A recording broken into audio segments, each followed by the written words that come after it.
자, 안녕하십니까. 김일식입니다. 김왕초. 지금 시간은 12번째 현상학에 대해서 설명을 드리도록 하겠습니다. 현상학, 해석학. 요게 교육 철학이에요. 포스트 모더니즘 많이 들었어요. 구성주의도 들었어요. 근데 현상학은 못 들었어요.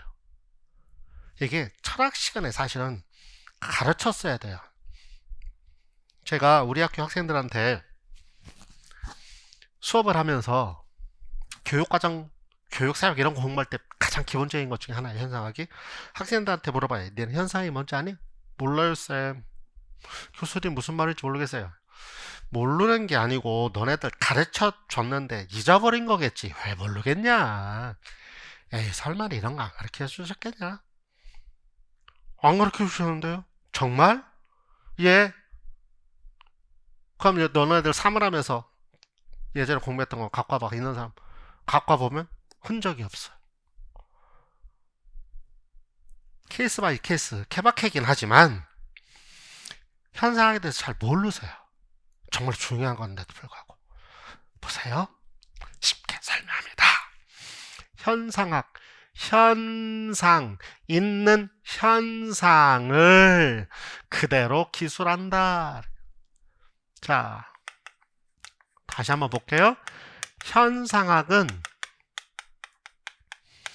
있는 현상을 그대로도 굉장히 중요한 단어인데요. 지금 설명하지 그대로 쓴다. 뭐라고 쫑알쫑알 한다. 예를 들면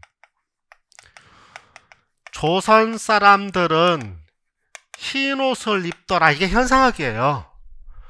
부시맨들은 맨발로 다니더라. 이게 현상학이에요. 그러니까 이게 사실은 현상학은 민속 기술적 방법, 민속학에서 쓰는 거예요. 조선 사람들은 어떻게 살았다. 무슨 말인지 알겠죠? 그 현상이에요. 그냥 현상. 김인식은 어떻다. 그 현상이에요.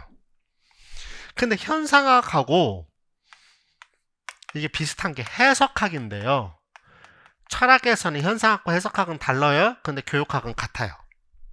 왜냐면 교육학은 현상만 하면 의미가 없어요. 해석학까지 가야 돼요. 그런데 조선 사람들은 흰 옷을 입는데 왜? 이걸 왜 흰 옷을 입어? 왜? 흰 옷을 입는데 이것만 얘기하면 의미가 없어요. 흰 옷을 입는데 그래서 그래요? 의미가 없어요. 근데 왜 흰 옷을 입어? 조선 사람들은 우리 배우잖아요. 요즘도 가르치는 거 모르겠다. 우리 백의 민족이라고 그런다. 이유는 평화를 사랑해서. 전 예전에 그렇게 배웠어요. 학교 다닐 때. 그래서 조선 사람들은 평화를 사랑하기 때문에 흰 옷을 입는다. 그 말이에요.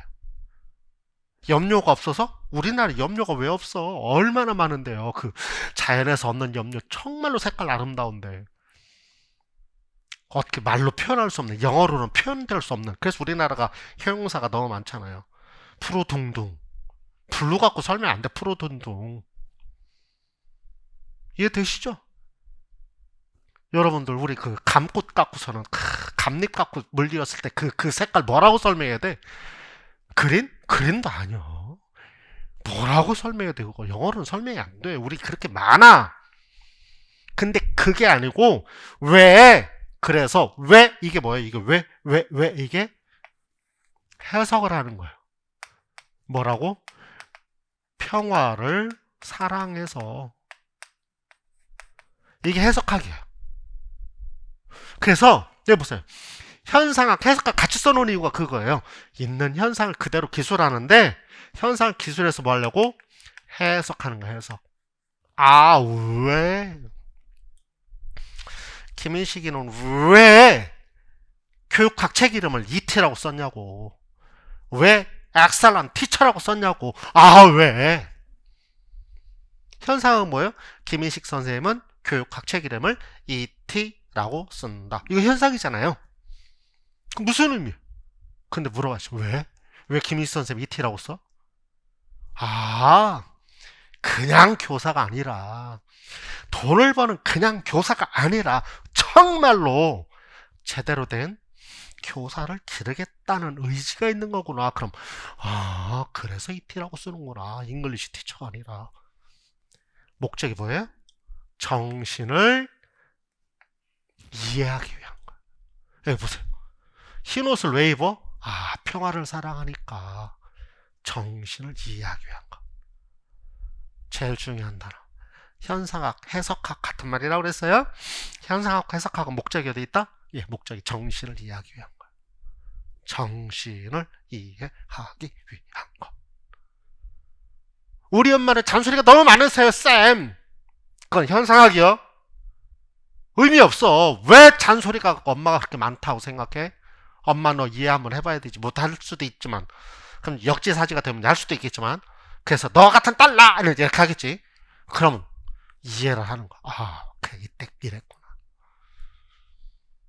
그래서 아버지를 이해하려면 아버지가 되어야 보고, 엄마를 이해하려면 스스로가 엄마가 되어봐야 돼요. 왜? 여기 보세요. 누구의 입장에서? 행위자 입장에서. 누구? 엄마 입장에서. 내 입장이 아니야. 여기 조선 사람 입장에서. 이해되셨죠? 그래서 맥락을 고려된다. 이거는 이제 또 좀 더 공부를 하는 거고, 이해되셨어요? 그래서 정신을 이해하기 위한 거다. 누구 입장에서? 예, 그 사람의 행위자 입장에서.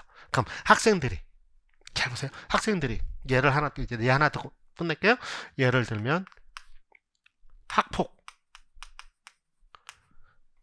예를 들면 싸웠다. 싸움. 학폭까지 가면 좀 그러니까. 학폭은 너 크게 싸웠어. 둘이 싸웠어. 그럼 뭐예요? 현상학은 둘이 싸웠어. 목적이 뭐예요? 그래서 왜 싸웠는데? 이거 가야 되잖아. 니는 왜 싸웠니? 이해되세요? 누구 입장에서? 교사 입장에서 싸우면 안 되잖아. 이게 아니고 누구 입장에서? 걔네들 입장에서 뭐 하려고? 이해하려고. 이해되셨죠? 그런데 누가 잘하고 잘못하고가 뭐예요? 상황을 봐야 돼.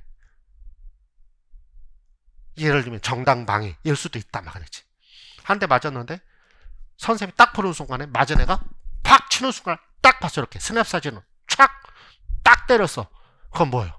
너 이 새끼 왜 때려?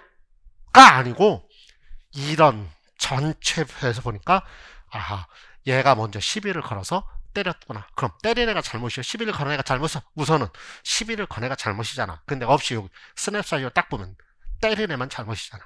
이제 상황 속에서 봐야 되는 거예요. 그래서 모든 현상은 우리가 어떻게 봐야 된다? 상황 속에서 봐야 된다. 그러나 제일 중요한 거 기억. 현상학, 해석학은 현상 뭐 하려고? 그 현상을 가지고 그 사람을 이해하려고. 누구의 입장? 행위자 입장. 교사 입장에서 이해가 아니고 아이들 입장. 우리 교사들은 특히나 더 현상학을 많이 해야 됩니다. 아시겠죠? 행위자 입장, 학생 입장에서 교사는 그 아이들을 이해하는 게 중요하다. 뭐라 그런다? 현상학, 해석학이라 그런다. 이해되셨습니까? 네, 수고했습니다.